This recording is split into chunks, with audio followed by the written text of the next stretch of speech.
Homenaje a don Oscar Mendoza, Paraguay Corochiré. 23 de mayo peina y coevo. Secocue acame peina ñembo'y. Arrendi jaguá pete homenaje a don Oscar Mendoza, Paraguay ra'y. Pura hei asýhe emboshyvéva heñoĩ iñe'ãme omosarambi. Teko Guarani hetére opoñýgui ha'e omboveve ko ñande poyvi. Oiména jeyvágape akói opurahéi. Maestro Flore ykére ha'e opukavy. Og̃uahẽ hendápe Maestro Florentín Jiménez, Doctor Carlos Federico Aventepe opurahéi ñemitỹ.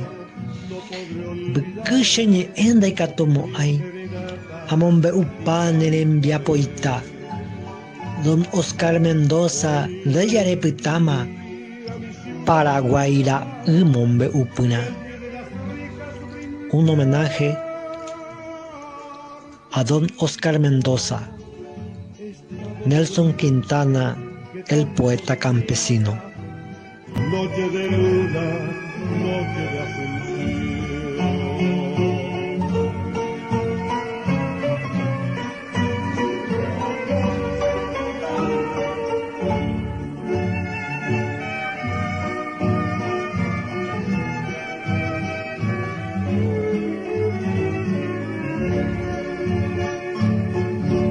Tu puerto Sajonia, barrio San Antonio, tus bellos jardines que vi florecer.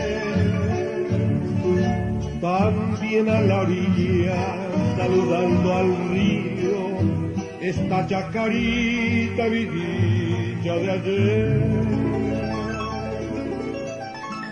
Romance de estrella, vinos afloridos, en la noche su son musical, y al alba despierta con las burreritas de sufrida estirpe, madre sin igual. Volveré un día a mi ciudad lejana y al pie de las rejas brindarte mi voz, esta voz doliente que tanto reclama noche de luna.